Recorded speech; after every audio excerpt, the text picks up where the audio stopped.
Welcome, everybody, to this edition of the Credit Union Connection. I am here today with the lovely and wonderful PSCU Chief Talent Officer, Lynn Heckler. Welcome.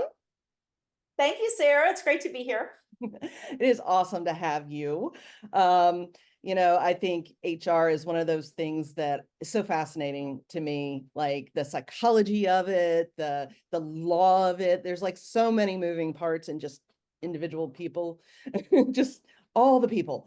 And building culture and things like that. So I want to talk to you a little bit about, PSCU as well as what the credit unions are doing today. But a little more broadly, what trends are you seeing in talent management today that excite you? Oh my gosh. Well, I guess we'll stay if it's about exciting, I guess we'll stay away from the ongoing talent shortage, right? That's And later in talk the interview. That's later in the, you'll get to it. and kind of talk more about what's trending that is interesting. So of course, can't have a conversation like this without talking about the impact of AI, artificial intelligence, on the workforce and how it's literally transforming jobs as we speak. And so there's that interesting dynamic, but it's also the evolution of the workplace that we had seen that was really accelerated by the pandemic. This shift from office-based work to a primarily distributed workforce. This keen focus and almost demand for work-life balance or work-life harmonization from the employees, and also this idea of primarily full-time employees to more of portfolio workers, companies using a lot more what I'd call like just-in-time talent or gig workers to Mhm. supplement and not making that expensive and relatively permanent commitment to full-time workers. So we definitely see that as a trend. And then of course, it's interesting because DEI, which has been for the past, arguably decade and a half, a major force, the DEI in the workforce, we see DEI really evolving into more, as opposed to, like a DEI program, into more of a true cultural underpinning. And we can talk more about any one of those or none of them, whatever you choose. Yeah, no, and the next thing I was going to get to, which you kind of talked about a few things that are relevant. Which of these talent management uh trends or whatever scare you? Like or scare others? Because I think, things like AI, people are scared their jobs are going to go away or they're not going to be able to figure out how to use it, or it's just overwhelming.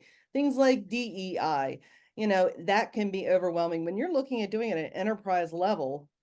Yeah. That's a lot. That's a lot. So I Yeah. don't know, what scares you the most? Well, I honestly, for me, it's neither one of those things. It's actually the ongoing talent shortage, Mhm. because what the demographics are telling us is that it's not going to be over soon. That this is not a, oh gee, like we had a housing market crash and then things came back up a few years later. It's like this ongoing talent shortage is actually going to be a marathon. And I think to really succeed and to really excel, credit unions or all employers are going to have to shift the mindset of, well, whatever talent I need, I can just go to the grocery store and buy it. I can just hire externally and that talent is going to be available and I'm going to be able to afford it. And they're going to want to, come to work in St. Petersburg, Florida, or wherever it is that you're recruiting. But you know what? That is just not the case. And certain segments are worse than others. Obviously, tech and cybersecurity, huge Mhm. shortages in those areas. And those are areas that credit unions absolutely need to stock their shelves, if we're using the grocery store analogy, with employees. So that is probably the thing that I think should be driving the most change in how employers think about the labor market in general. So that I think the AI and the DEI, I find that part exciting. And you mentioned that a lot of people are scared of the AI. We find it we're looking at it curiously, through the lens of fascination and innovation. And I'll just give you one like super easy example is an HR function like job descriptions, right? Well, very tedious. Like you used to have to subscribe to some job description library that you had to pay a monthly subscription to. Like those companies must be out of business now, right? Because literally you go to ChatGPT and type in CHRO job description, and literally in Mhm. 3 seconds it spits out something that you barely have to edit. So that's just like one little simple example. We've been using AI in recruitment for years. A lot of these tools that are marketed, the search engine tools that like go out and crawl LinkedIn and post your jobs for you, those are AI based. And it's been around for a while. It's just these, and I'm not the tech guru, but these large language models like ChatGPT that are making it now more available for public consumption, Mhm. right? So we definitely don't see it as taking jobs away from people. In fact, I look at it as being able to make jobs more interesting, because it's pretty low value to have somebody sitting there and paying them an hourly rate to draft a job description from scratch that AI can spit out in 3 seconds. So anyway, I'll stop there. Yeah, no, because you were one of the first, if I recall correctly, one of the very first to start sounding alarm within the credit union market about the shortage of talent, the war for talent. Because I think I'm gonna mix up my whole interview flow here, but Oh, that's okay. one of the things that I think has been an issue for credit unions for a while. One, they've got, brand awareness recognition among consumers to a degree, but as an employer, how do credit unions get to be that employer of choice? Nobody graduates college and says, I'm going to a credit union. They say I'm going to be a I banker, a know. lawyer, a fireman, whatever it is. They don't say I'm going to go to a credit union. So how do credit unions get to that point? Right, isn't that true? And nobody Mhm. gets out of college and says, I want to go to work for a credit union service provider like Exactly. PSCU. Yeah. They're like, PSC who? Uh-huh. Yeah, they don't know who it is. But great question. So when you don't have a consumer brand, when you don't have something that is, a lot of folks don't even know the difference between a bank and a credit union. I think the only way to become a destination employer, an employer of choice, is to create an irresistible culture, to create a great workplace that people want to get into, that are lined up. Nothing makes me happier when somebody says, oh, I've been trying to get into PSCU for years, right? That Mhm. it is a place that people want to work. And the reason that they want to work there is that you're able to, for this next generation of talent anyway, pin your culture, root it in purpose and meaning, right? And what better place than the credit union industry? The credit union industry is about purpose and meaning and improving the financial lives of regular people. So the next gen talent, they want to be involved in something bigger than themselves, Sarah. So what a great way to create your irresistible culture is to make sure that you're, I hate to say selling that, but you're using that as part of your employer value proposition, right? What is that unique distinction that PSCU or XYZ credit union is offering to an employee? If I've got 3 offers on the table, I've got 3 job offers, and they're essentially the same job and they're essentially the same pay, what's going to make me go toward PSCU as opposed to these other organizations? And honing that unique employer value proposition and building out your employee experience based on your culture. So that's the secret ingredient. I mean, that is how we approached it, is that it all started with purpose and passion about serving credit unions and serving credit union members. And then from there, we grew it to be, well, you know, how do we create this culture of purpose and meaning and belonging, right? And that's where your DEI levers come in. How do you make people feel, oh, this is the place I really want to be? Mhm. And then when they're there, look, we get job offers all the time. You know, recruiters call. I want those folks not to even take the call from the recruiter. I want Mhm. them not to even pick up the phone because they're so happy where they are that there's nothing that recruiter could offer them. Well, maybe, yeah, other than $1 million more per year. That would that would take them away. Let's be real. We have to be Right, real. right. No, and that's perfect, perfectly ties right back to that war for talent. You know, a lot of times cranes talk about, oh, our people are the difference. Yet as a board member, I see pay scales and things like that of industry wide, or I see, cranes versus banks and what they pay, the front line, who are your most important connection to your members and yada yada and all the Yeah. words. Well, put your money behind it, right? I mean, that bothers me. And part of it's There's money. It's not only money, though. To your point, it's not just about money. People want to feel like they matter, like they're doing something that matters.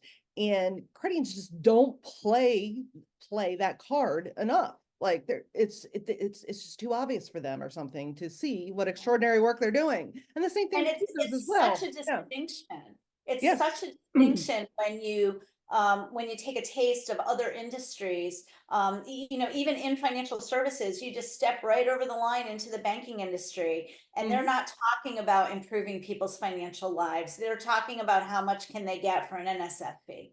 Right. Well, and if you look at the cranium marketing, I'm gonna it's all about rates. I'm sorry. Like not every there's certainly a lot of them are getting much better. But yeah, there a lot of it ends up coming down to rates. And yes, of course, price matters. But yes, I think as consumers, as employees, we want to feel like what we do matters, which is why I work for myself. Well, and you just bring up a really interesting point, Sarah, when you said consumers as employees, and I think of it our employees as consumers, Sure. right? Because the consumer experience and how it's changed to like instant gratification. You know, if the Amazon page doesn't load fast enough, we're irritated.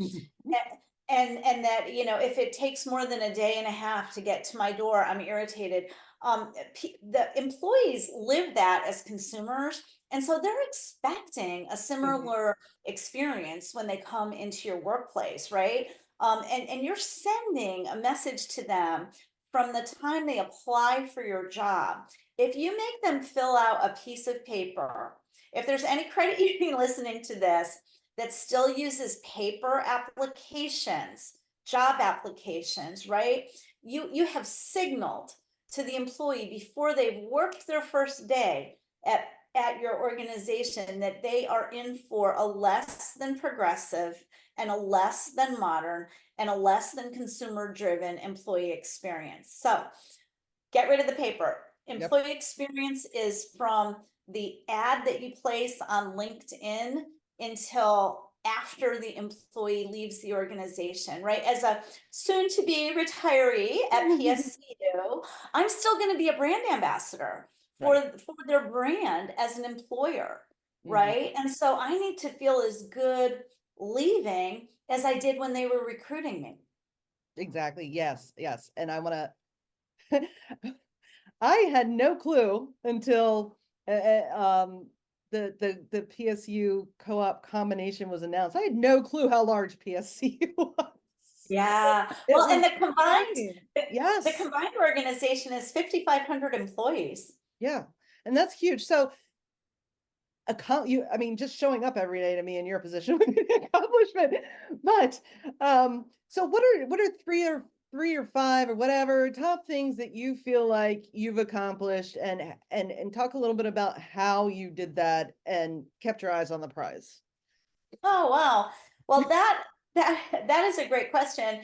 And honestly, I I will say that two of the top two for me during my 22 years at PSCU, my longest tenure of any employer in my 38-year career but was being able to help define and evolve the culture at PSCU, because I do feel that it's a strategic differentiator for the company. Not just for attracting employees, but for how we work and for retaining top talent. So that has really been number one for me. And I could literally talk for days on how you create a culture, because it's not it's not one thing, it's more of a thousand tiny touches. And so journey mapping and figuring out, so like right now we're going through at the new combined organization. Okay, we had these two great cultures, right? And they were aligned in many ways, but they were different in many ways. And let's get a baseline on both of those. And then let's figure out what that aspirational culture needs to be for the new organization, and kind of take the best of both. And what's the roadmap to get from here, these two individual cultures, to there, which is our new aspirational culture. And we're doing that work right now, and it is fun and fascinating and hard. So that would probably be my top thing. One of the things, the other things that I'm most proud of, or one of the things that I would say has been the most personally as well as professionally rewarding, has been the work in DEI.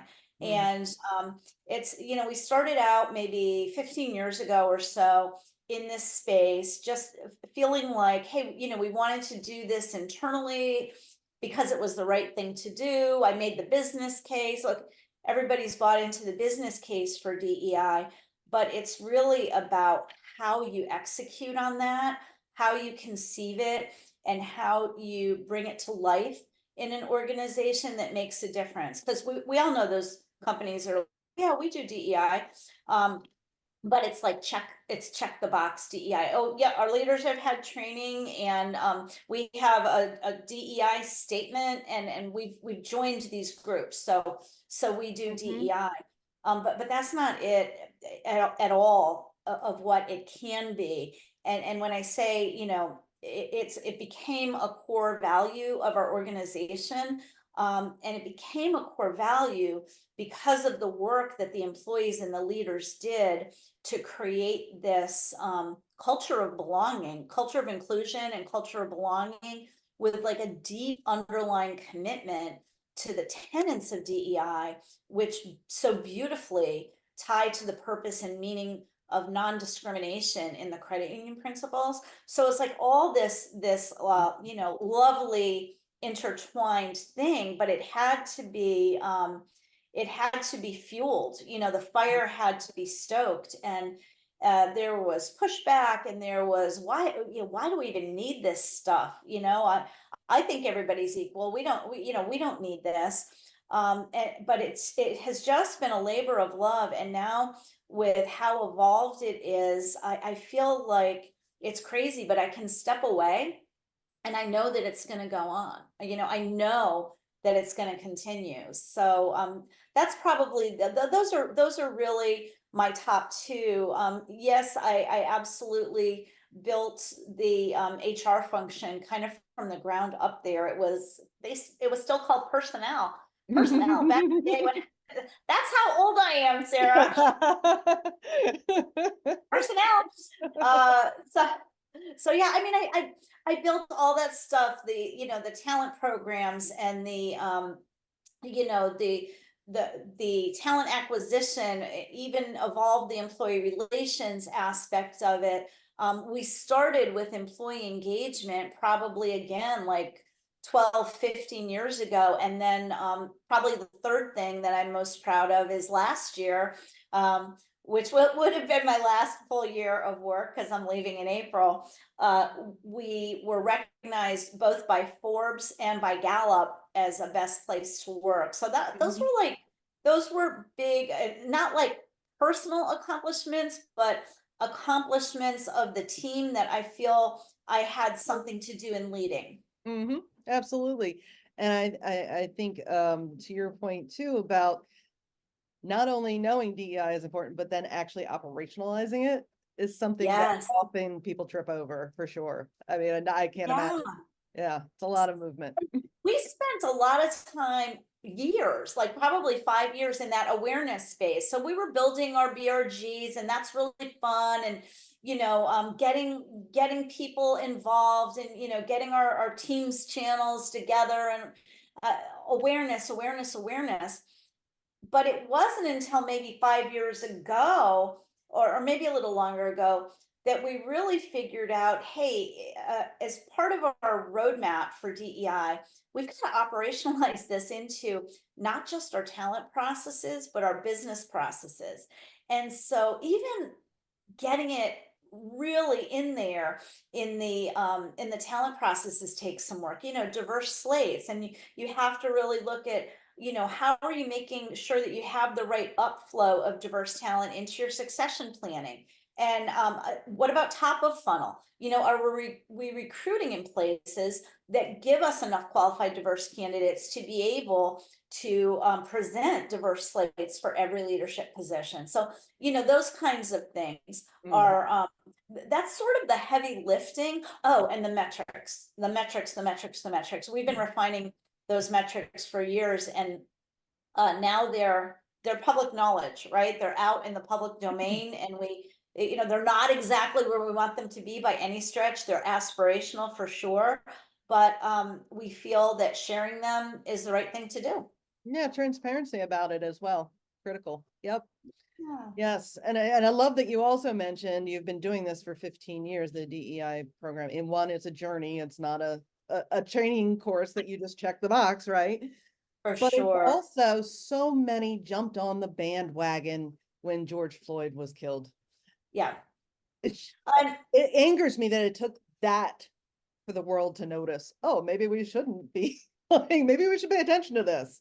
yeah. And it's interesting because that was like, and that's one dimension of Sure. diversity. It's race, right? But look, it took 400 years for systemic racism to be built in this country. It's not going to take 4 years to dismantle it.